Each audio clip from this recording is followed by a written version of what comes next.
श्री राम जय जय राम, श्री राम जय जय राम, श्री राम जय राम, श्री राम जय जय राम, श्री राम जय राम, श्री राम जय राम, श्री राम जय राम, श्री राम जय राम, श्री राम जय राम, श्री राम जय राम, श्री राम जय राम, श्री राम जय राम। बोलिए साहब रामचंद्र महाराज जी की जय। आज अंतर्राष्ट्रीय मानवाधिकार दिवस है।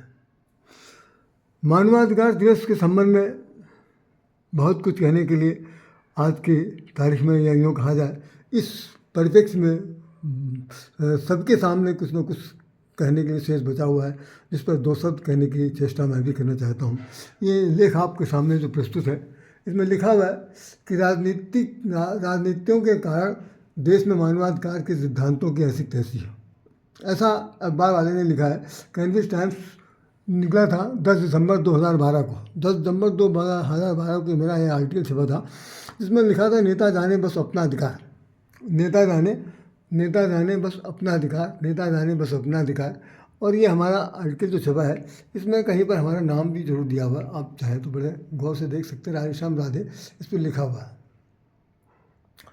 दूसरी बात, ये दो पत्रिकाएं आपके सामने हैं, मानवाधिकार से रिलेटेड है, जिसमें एक विशेषांक दिया हुआ है।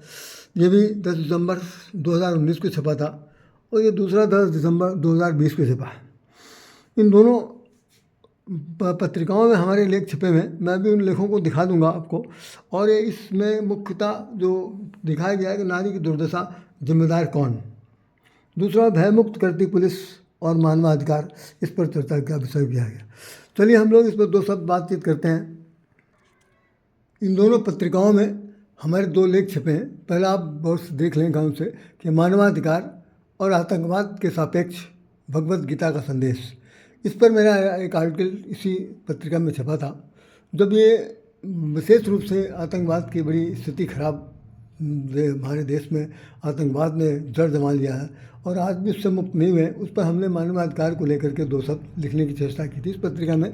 पत्रिका के संपादक ने विशेष आग्रह पर यह मेरी बात छापी थी। उसके बाद दूसरी बात, ये इसी पत्रिका में निकला हुआ है जब विश्वव्यापी वो हुआ था महामारी कोरोना, जिसमें अरबों करोड़ों लोग मर गए थे, तब विश्वव्यापी महामारी के दौरान कोरोना और मानवाधिकार की भूमिका पर भी हमने जो ये आर्टिकल लिखे थे, उसमें देखिए हमारा नाम कहीं पर जरूर छपा है, आप बड़े गौर से देख सकते हैं। इसमें मैंने लिखा है, ये है मेरा नाम राधेश्याम राधे, ये साफ साफ शायद जुजाई लिखा हुआ है। तो ये आर्टिकल दोनों छपे हैं। इन संबंध में अभी मैं आपसे और चर्चा करता हूँ। जय श्री राम, जय मानव धर्म, जय मानवता और मानवता के उत्थान के लिए कदम कदम हर व्यक्ति का जो संबोधन है उसको मेरा नमन। इस पत्रिका के अंदर जो आपने अभी देखा मानवाधिकार के संबंध में जो मैं बता रहा था, इसमें विशेष रूप से लिखा है कि पुलिस के द्वारा लोगों को संरक्षण, मानवाधिकार का संरक्षण दिया रहा है। इसमें एक बात बताई गई है जो मैं बहुत संक्षेप में बहुत जल्दी कह करके अपनी बात कहना चाहूँगा कि मानवाधिकार के संबंध में एक धर्मवीर नाम के एक वरिष्ठ लेखक कवि हुए हैं। मेरा उनसे कभी परिचय नहीं हुआ, लेकिन इस पत्रिका में चूँकि छपा है तो मैं उसको आपके सामने विशेष रूप से कह दे रहा हूँ। उन्होंने लिखा है कि मूलतः मानवाधिकार और सार्वभौमिक मानवाधिकार और मानव अधिकारों का वर्गीकरण, ये इन्होंने 3 भागों में बांटा है।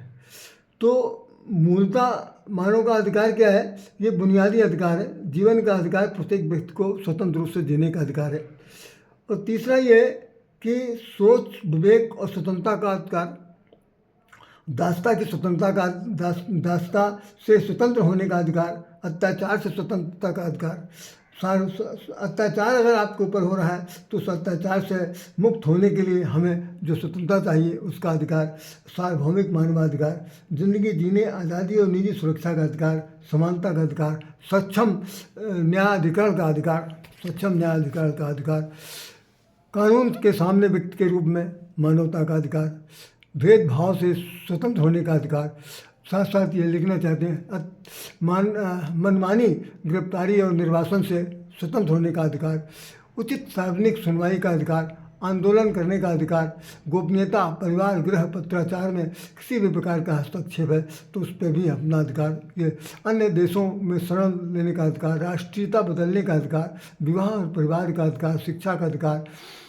मानवों के अधिकारों में 3-4 और भी इन्होंने बताए हैं कि सामाजिक सुरक्षा का अधिकार, सामुदायिक जीवन में सांस्कृतिक समुदाय के अंदर सांस्कृतिक जीवन जीने का और भाग लेने का अधिकार, वांछनीय कार्य और ट्रेड यूनियन में शामिल होने का अधिकार, अवकाश और विश्वास का अधिकार, ऊपर दिए गए अधिकारों में राज्य और व्यक्तिगत हस्तक्षेप का भी अधिकार।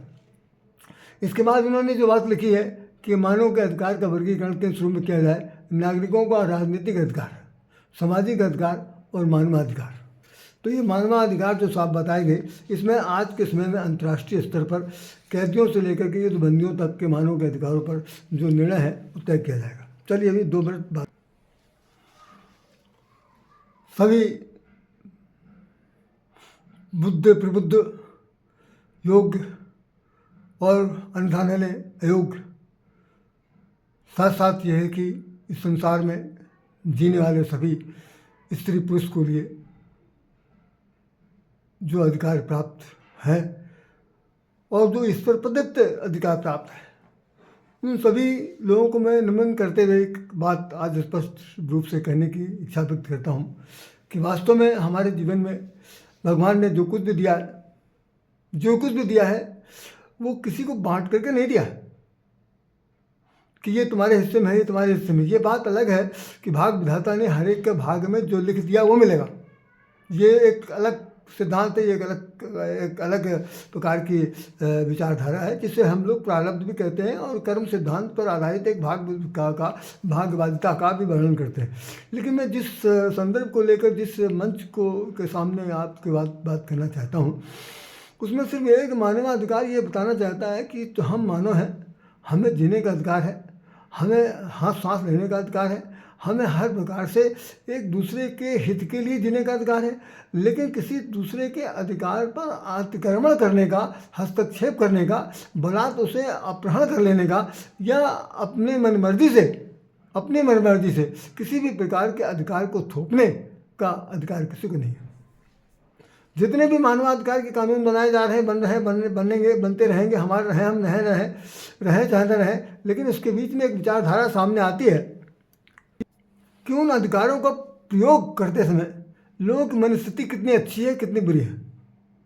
मैं आपको बताना चाहता हूँ, बड़े गौर से सुन लीजिए कि भगवान ने जो कुछ भी बनाया है, भगवान को मानो चाहे ना मानो, मैं नहीं मानना चाहता, मैं नहीं मानने के लिए आपको बाध्य करूँगा कि इस संसार में जो कुछ भी आपको इन दोनों आँखों से दिखाई पड़ रहा है, इन कानों से सुनाई पड़ रहा है, इस मस्तिष्क से जो सोचा समझा जा सकता है और सोचने के बाद विचार, एक तो होता है मन के द्वारा संचालन होना, दूसरा बुद्धि के द्वारा संचालित होना। तो बुद्धि और मन के बीच में जब द्वंद्व होता है, अंतर्द्वंद्व होता है या प्रकार कहना चाहिए कि मानसिक द्वंद्व होता है, तो उस स्थिति में मन की स्थिति को ज़्यादा कभी कभी मनोबल मिल जाता है, तो वहाँ पर बुद्धि तटस्थ हो जाती है।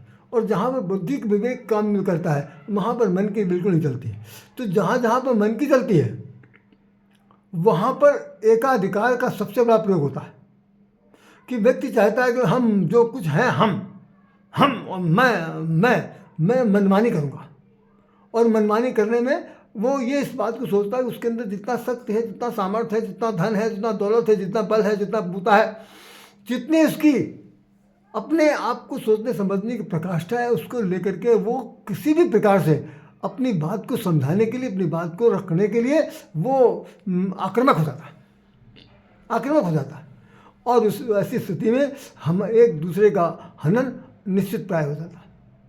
जब हम एक बात सोचते हैं कि समाजवाद का एक ये सेंटेंस है जो बोल रहा हूँ कि भगवान ने धूप भी बनाई है, छाँव भी बनाई है, पानी बनाया है, हवा बनाई है, सब कुछ बनाया है। किसके लिए भैया? सृष्टि के लिए बनाई है। सृष्टि पर सब चीज़ उपलब्ध है। रामचरितमानस में एक बात लिखी हुई है कि सकल पदार्थ है जग माही है।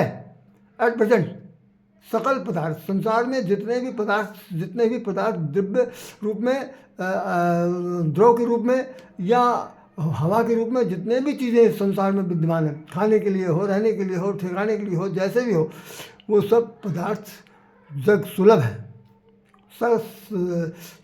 सकल पदार्थ है जग माही कर्महीन नर पावत नहीं। यहाँ पर उन्होंने जो कर्महीन नर पावत नहीं है, इस चौपाई का ये अर्धाली इस बात का संकेत करती है कि आप सब लोगों को जीने का पूरा पूरा अधिकार भगवान ने दे दिया है। और देने के साथ साथ उन्होंने ये कह दिया है कि भाई हमारे इस पूरे यूनिवर्सल इस पूरी सृष्टि में जीना और मारना, जिलाना और मारना मेरा काम है। एक गाना आता था, मारने वाला है भगवान, जिलाने वाला है भगवान। तो भाई आप कौन है? राधे श्याम क्या करते हैं? क्या हम किसी को मार सकते हैं? गीता में लिखा हुआ है, गीता में स्पष्ट भगवान ने लिखा है कि कोई भी व्यक्ति किसी को मार नहीं सकता और मारने का किसी को अधिकार बिल्कुल नहीं प्राप्त। जब तुम जिला नहीं सकते तो मार कैसे सकते हो? और अगर मार सकते हो तो मारते समय तुमको ये ध्यान में आता है कि मैं भगवान हूँ। तो भगवान जिस वक्त मारना चाहता है उस वक्त वही वाली कहावत होती है, बात बड़ी विडम्बना के साथ वो बात कही जाती है कि ऐसी जगह मारता है जहाँ पानी नहीं मिलेगा, सांस लेने की जगह नहीं मिलेगी, यहाँ तक कि आपकी उठाने के लिए भी आपको टिकटी तक की नौबत आ जाएगी, नहीं मिल सकती। आज पूरे ये जो हमारे विश्व मानवाधिकार दिवस मनाया जा रहा, इसको सबसे पहले मैं ये बता दूँ कि सन 1948 में दूसरे विश्व महायुद्ध के बाद एक संयुक्त राष्ट्र की महासभा हुई थी और उसमें 10 दिसंबर 1948 को ये एक कानून बनाया गया जिसका नाम विश्वव्यापी मानवाधिकार दिवस। उस दिन से 10 दिसंबर को मानवाधिकार दिवस की ये भूमिका शुरू हुई। तो धीरे धीरे चलती रही, लेकिन बहुत ज़्यादा उतनी गतिशील नहीं थी, इतनी द्रुतगामी नहीं थी। लेकिन अब जो है इस पर काफ़ी कुछ आवाज़ उठने लगी है। मैं कम से कम 10-15 साल से तो ये देख रहा हूँ कि मानवाधिकार दिवस को मनाए जाने की लोगों ने परंपरा शुरू कर दी। इससे पहले बिल्कुल इस पर कोई चर्चा नहीं थी, लोगों के पास अपने अपने कानून थे, अपने अपने ढंग का करते। अब भी कानून बन रहे हैं, कानून किसके बन रहे हैं? अपने अपने पक्ष में बन रहे हैं। मानवाधिकार को लेकर तो बनाने का तो कोई मतलब ही नहीं निकलता। आज जितने भी पूरे विश्व में जो युद्ध हो रहा, पूरे विश्व के युद्ध में जो लोग मारे जा रहे हैं, उनमें केवल खास बात क्या चीज़ चल रही है कि भाई हम और हमारी चलेगी, और अगर हमारी नहीं चलती है तो हमारे पास जितनी ताकत है उस ताकत से हम उस आदमी को नेस्ताभूत कर देंगे, मिट्टी मिला देंगे और उसको दुर्दशित कर देंगे। मैं बिल्कुल किसी देश जात का नाम नहीं लेना चाहता, मैं किसी धर्मी और कुकर्मी सत्कर्मी किसी का नाम नहीं लेना चाहता। सिर्फ जानना चाहता हूँ जो समर्थवान है, जो बलवान है, जो ताकतवर है, जो अपने आप में ये समझ बैठे हैं कि भाई उनके बाद दूसरा संसार में कोई भगवान नहीं हो सकता, ऐसी उन्होंने गलतफहमी पाल ली है। वो लोग बहुत कुछ कर रहे हैं, रक्तपात हो रहा। हम अपनी आंखों से क्या, अखबार की सुर्खियों में भरा रहता, बिल्कुल रंगा रहता है अखबार, जिसके अंदर लिखा रहता है कि तमाम सारे यहाँ पर युद्ध हो रहा, वहाँ पर युद्ध हो रहा, इतने लोग मारे गए, उतने लोग मारे गए, ऊपर से आकाश से मार रहे हैं, नीचे से मार रहे, पानी के अंदर युद्ध कर रहे हैं, सब कुछ हो रहा। अब नया युद्ध एक शुरू हो गया। उस नए युद्ध के अंदर जो है वो ये इलेक्ट्रॉनिक तरीके से, साइबर कैफे के हिसाब से, साइबर की तरीके से जो तरीके अपनाए जा रहे हैं, उसके अंदर बहुत सारे लोगों के साथ ठग बिद्दई हो रही है, उनको भी उनके ज़िंदगी जीने के अधिकार को छीना जा रहा, डकैतियाँ हो रही हैं। लोगों के नाम से केवल फ़ोन नंबर लेने के बाद उनके OTP आ गया, उसके बाद पूरा बैंक का खाता साफ हो गया। गड़े से गड़े लोग जो है मर रहे हैं, जीने के लिए तरस रहे हैं। मानवाधिकार कहाँ चला गया भाई? कितना किसके पीछे जितनी पढ़ाई की जाए, जितनी शिक्षा की जा रही है, उसके साथ इतने सारे देश लगे हुए हैं। आज अभी मैं एक वीडियो देख रहा था, उसके अंदर लिखा हुआ है कि भाई चीन का ताइवान देश है वहाँ, उसके बाद एक और दूसरे एक का और नाम आया। उन दोनों देशों के फिर अपने भारत देश के कुछ इलाकों में ऐसे लोग हैं जिनको पकड़ा गया है, और उन लोगों के पास से करोड़ों रुपए की संपत्ति, रुपया पैसा, ये पासबुक, ये आधार कार्ड और तमाम चीज़ें निकली हैं। पुलिस ने अपने कस्टडी में ले लिया।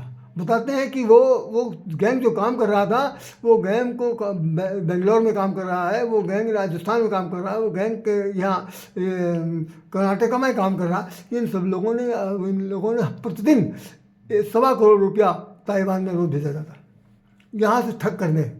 तो ये अधिकार दे रहे हैं, अधिकार छीन रहे हैं, जीने का अधिकार छीना जा रहा। ये तो हमने एक बात बता दिया जो मारकाट से रिलेटेड नहीं। अब बांग्लादेश का जो युद्ध हो रहा, समझ में आनी चाहिए बात, हर व्यक्ति को समझ लेना चाहिए।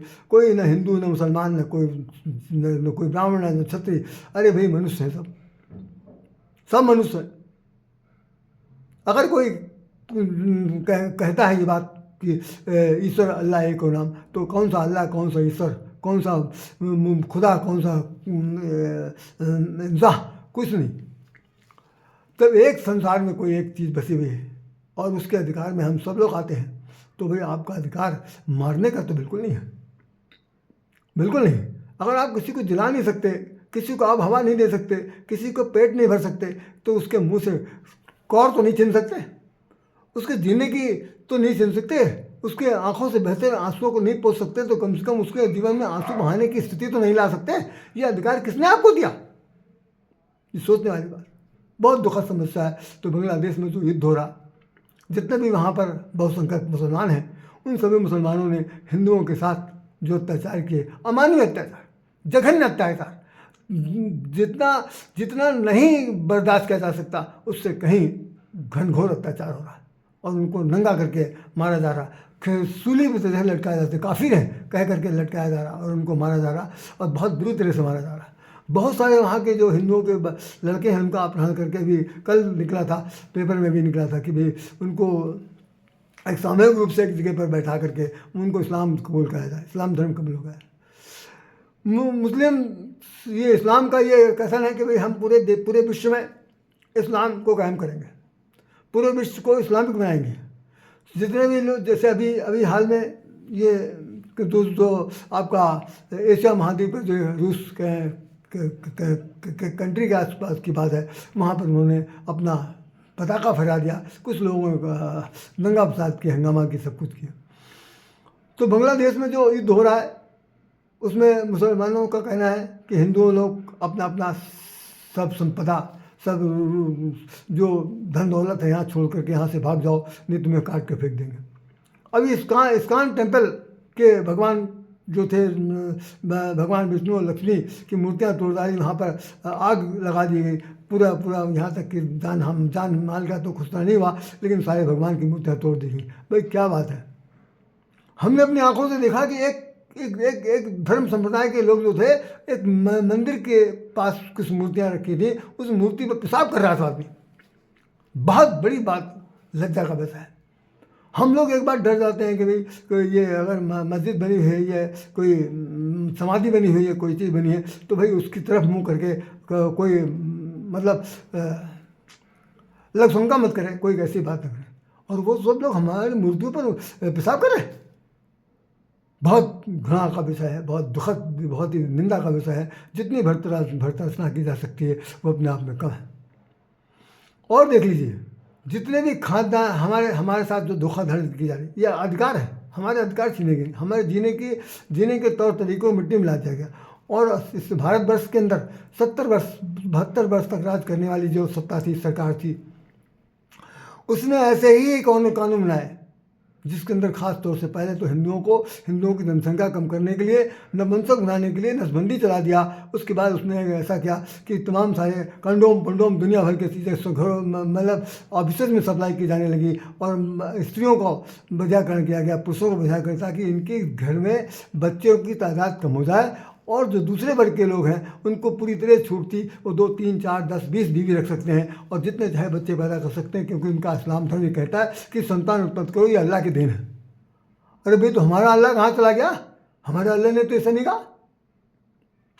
तो हम लोग तो जितने जो कंट्रोवर्सी है, इस पर तर्क किया जाए, बहुत कुछ कहा जा सकता, लेकिन मैं तर्क वितर्क की बात नहीं करता। हमारा मतलब 2 आंखें मिली हैं, दो आंखों से तो एक ही दृश्य तो हटा लेंगे। भाई हम एक आँख बंद करके देखें तो भी हम एक ही चीज़ दिखाई पड़ेगी, दो आँख से देखें तो भी हमें एक ही चीज़, लेकिन दो आँख से दो चीज़ देखें, दो आँख से दो तरफा देखें, दो आँख से दो बुद्धि की बात करें और उस स्थिति में एक का स्पष्ट लें, दूसरे पक्ष का जो है हम उसको निस्ताबूत करने की सोचें, तो ये तो मानवाधिकार नहीं।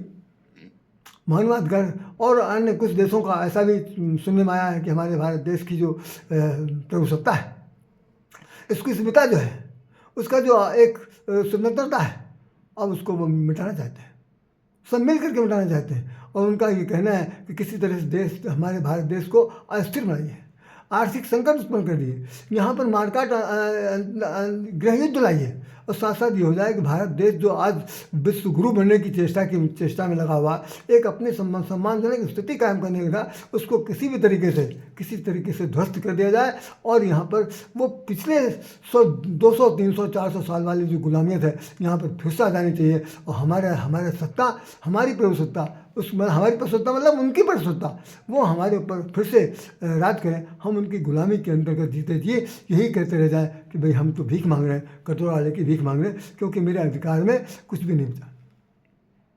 अजी ये अधिकार तो मानवाधिकार नहीं है। मानवाधिकार साफ साफ कहता है कि हर आदमी को, हर मनुष्य को जो जहाँ जिस रूप में है, उसको जीने का पूरा अधिकार है। मारने का किसी को कोई अधिकार नहीं। हमारे देश के अंदर दो महान पुस्तकें चलती हैं जिसका नाम गीता है। 132 भाषाओं के अंदर उसका अनुवाद हुआ है। बड़े बड़े देश भी इसको स्वीकार करते हैं, गीता में। भगवान श्री कृष्ण ने स्पष्ट कह दिया है कि भाई मारने वाला मैं हूँ, जलाने वाला मैं हूँ, इस धरती पर दूसरा कौन है। जिस वक्त कौरव और पांडवों को युद्ध हो रहा था, तो पांडु का जो पुत्र है अर्जुन से उन्होंने कहा कि तुम जिसे मारना चाहते हो मैंने इनको मार दिया है, ये मर चुके हैं, ये केवल तुमको चलते फिरते हाथ में धनुष बाण, ये तीर तलवार लिए दिखाई पड़ रहे हैं। सच्चाई ये है कि इनकी मृत्यु हो चुकी है, हमने इनको मार दिया। अब तुम्हें केवल संसार में ये दिखाना है कि अर्जुन के तीर से ये लोग मारे गए, तुम कुछ नहीं कर रहे हो, मैं ही करता हूँ, मैं ही धरता हूँ, मैं ही सब कुछ हूँ, तुम एक निमित्त मात्र हो। तो जो हम लोग निमित्त मात्र हैं, तो अपने आप को कौन सा भगवान समझ रहे हैं भाई। भगवान ने रामायण में लिख दिया है कि सब मम प्रिय में कौन नहीं आता, कौन नहीं आता, किस जात का आदमी नहीं आता, कौन सा धर्म का आदमी नहीं आता, सभी धर्म के लोग आते हैं। मम प्रिय, मम हो जाए, सब मुझसे मेरे द्वारा उत्पन्न किए हुए, सबको मैंने पैदा किया।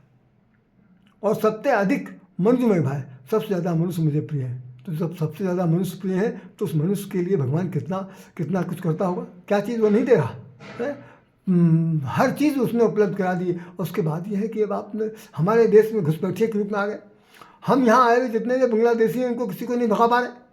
ठीक उसको सम्मान के साथ न लिया जा रहा है, चलो भाई ठीक आ गए हैं जैसे भी हैं। अब उनको रोहड़िया का नाम लिया गया, उनका भी है। आसाम में आग लगी पड़ी है, मणिपुर में आग लगी पड़ी, वहाँ पर सब यही हो रहा। क्या चाहते हैं भाई, क्या चाहते हैं आखिरकार में। हमारा हिंदू समुदाय जब आपके साथ कुछ भी नहीं कर रहा, वो तो शालीनता के साथ जो चाहता है, वो कानून के तरीके जो चाहता है, उस तरह की बात कर रहा है। और आप कानून को भी नहीं माने, क्योंकि हमारे यहाँ कानून चलता। अब और सुनिए, वक्फ बोर्ड एक आ गया, एक बहुत बड़ी कल्पना को साकार रूप दे दिया वक्फ बोर्ड। चलो अब तो खैर बहुत बड़ी जागृति आ गई है कि तमाम सारे सनातन बोर्ड बन गए, सनातन धर्म के बोर्ड बन रहे हैं, जगह जगह बन रहे हैं, और उनमें भी ये आवाज़ उठाई जा रही है। तो वक्फ बोर्ड में है कि एक ईंटा यहाँ रख दीजिए, उसमें हरा चादर डाल दीजिए, ये वक्फ बोर्ड की ज़मीन है। उसके बाद धीरे धीरे ईंटा बढ़ने लगा, चादर की लंबाई चौड़ाई बढ़ने लगी, पता चला वहाँ मंदिर मस्जिद बन गया। उसके बाद मज़ार बन गई और तमाम तरीके की चीज़ बनी। तो जहाँ जहाँ आप जो चाहते हैं उसे रख दे रहे हैं, कह रहे हैं यहाँ पर भारत का कानून संविधान नहीं चलेगा। तो संविधान किसका चलेगा, वक्फ बोर्ड कानून चलेगा। वक्फ बोर्ड जिसके ऊपर उंगली उठा देगा वो उसी का है। यहाँ तक कि खड़े खड़े वो कह रहे हैं कि जितनी सारी बिल्डिंगें बनी हुई हैं सब उन्हीं का है।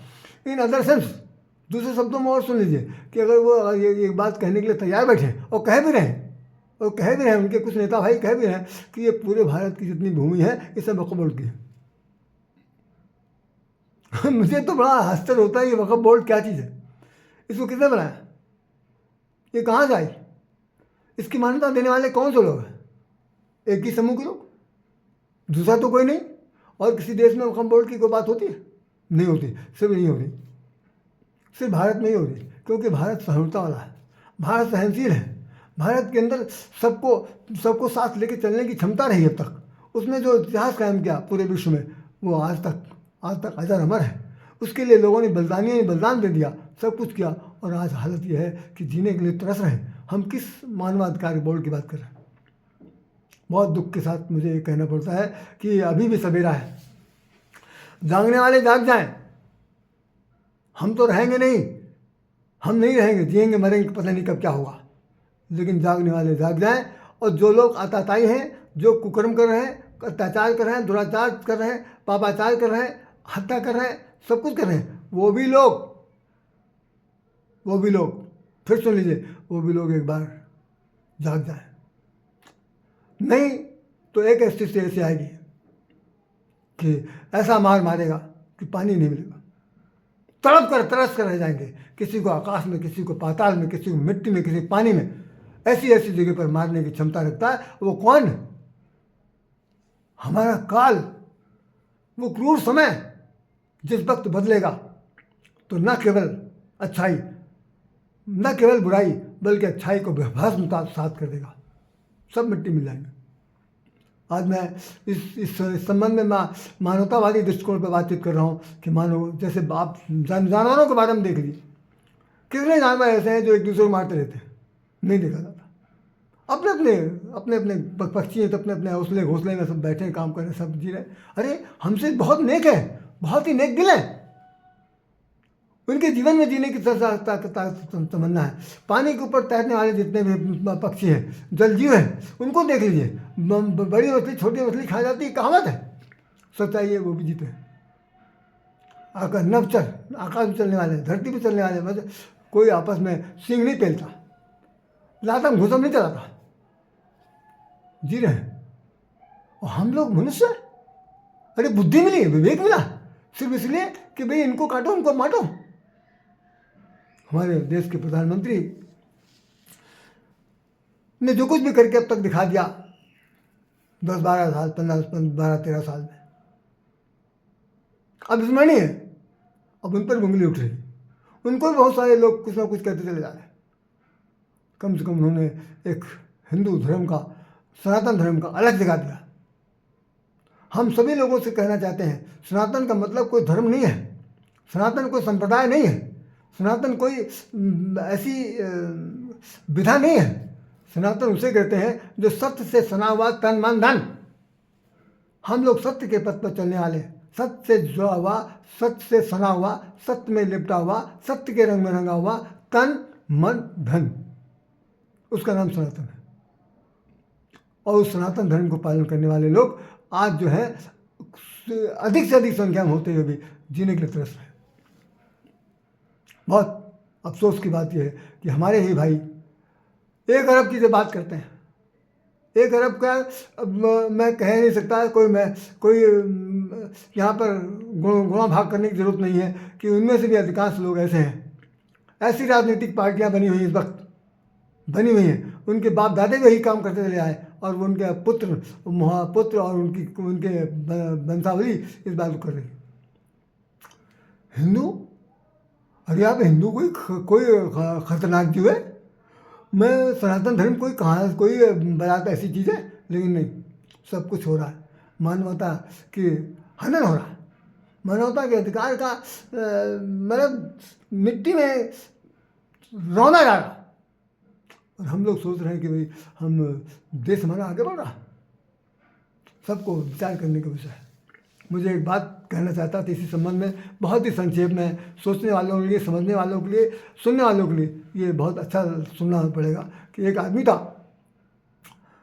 उसके सामने एक पागल आदमी बार बार आता था, और उसको देख करके वो गुस्सा सा आता था, कहता था जी चाहता है इसको अभी एक थप्पड़ मार दूँ या एक ऐसा लाठी मारूँ मर जाए। मतलब उस पागल के अस्तित्व को लेकर के वो हमेशा अंदर से टकराववादी दृष्टिकोण रखता था। एक दिन ऐसी स्थिति आई कि वो बहुत गुस्से में आ गया। आने के बाद उसने पागल के ऊपर हथियार उठा दिया मारने के लिए। तो कहानी ये कहती है, मैं नहीं जानता, कहानी ये कहती है कि भगवान ने पीछे से उसका हाथ पकड़ लिया और एक थप्पड़ मारा कस के। बहुत ज़ोर से मारा। वो नीचे गिर पड़ा। कहा कौन भाई, किसने मुझे मारा? भगवान ने कहा मैंने मारा। तुम कौन? मैं भगवान हूँ। क्यों मारा? तुमने इसको क्यों मारा? तुम इसको क्यों मारना चाहते हो? ये पागल है ना। इस पागल को हमने पैदा किया। इस पागल को अन्न जल देने का अधिकार मेरा है और जिलाने का, मारने का अधिकार मेरा है। जब मुझे इससे कोई तकलीफ नहीं है, हमने अपनी धरती पर इसको जन्म दे दिया, तो तुम कौन होते हो भाई इसको मारने वाले? तुमको मारने का अधिकार हमने नहीं दिया। सुन करके वो कहा मेरे सामने आप आइए भगवान के रूप में। भगवान सामने खड़े हो गए और चतुर्भुज रूप धारण नहीं किया, बल्कि अस्त्र शस्त्र लेकर खड़े हो गए और उन्होंने कहा देखा, मैं इसी अस्त्र से तुम्हारे टुकड़े टुकड़े कर दूंगा। आप देखिए हमारे रामचरितमानस में लिखा हुआ है, राक्षसों के, जिस वक्त राक्षसों ने देव और दानों का युद्ध हुआ, बहुत से लोग मार दिए गए, बहुत से लोग मारे गए। उस वक्त भगवान ने ये कहा था, निस्सरहीन करो मैं भुज उठाए प्रणकीन। निस्सरहीन करो मैं भुज उठाए प्रणकीन, सकल मुनिन के आश्रम जाय जाय सुखदीन। भगवान राम जिसे कहते हैं, मर्यादा पुरुषोत्तम राम जिसे कहते हैं, चरित्र के निर्माण अभिनेता जिसे कहते हैं, उन्होंने भी एक दिन संकल्प ले लिया था, जरूर पड़ गया। तो भगवान को भी एक बार ऐसे बुरा लग सकता है। ऐसा मत काम कीजिए कि आपके ईश्वर को, आपके अल्लाह मियाँ को, आपके खुदा को भी आपकी हरकत पर उंगली उठानी पड़े। अभी तो आप किसी चीज़ में, किसी सपने में, पागलपन में खोए हुए हैं। हम नहीं कह सकते कि आपका दृष्टिकोण क्या, कितना अच्छा किताब रहा है, लेकिन जो दिखाई पड़ रहा वो प्रशंसनीय नहीं है और दुखदाई है, निंदा का एक पक्ष है। तो ये हम सबसे बड़ी बात यही कहना है। ज़्यादा कुछ मैं नहीं कहूँगा, क्योंकि जैसे कहावत है कि बाड़े खल बहुत चोर द्वारा, तो वो अब चोर द्वारे बढ़ रहे हैं, अनितियाँ बढ़ रही, कुरीतियाँ बढ़ रही, अत्याचार बढ़ रहा, दुराचार बढ़ रहा, पापाचार बढ़ रहा। उनसे मुक्त होने का उपाय एकमात्र ये है कि अब आप फिर से जहाँ से आए थे उस दूरी को नापिए, वहाँ से यहाँ तक आने में कितना समय आपको लगा। और अब वो पीढ़ी को कहीं पर, आपकी पीढ़ी को ये पूछने का, प्रश्न उठाने का मौका मिला कि हमारे पूर्वजों ने क्या किया। कुछ अच्छा करके जाइए, कुछ अच्छा करके जाइए, नहीं तो आप तो जो जाएंगे हैं, लोग रोएंगे। इसलिए मेरी प्रार्थना है, मानवाधिकार दिवस को इस संदर्भ में कहना चाहता हूँ कि अधिकार सबका है। उस अधिकार को स्वतंत्र रूप से कायम रखिए, उसका हनन बंद होने दीजिए, उसकी रक्षा कीजिए। यही मेरी आपसे प्रार्थना है। इन शब्दों के साथ मानवाधिकार दिवस की जय।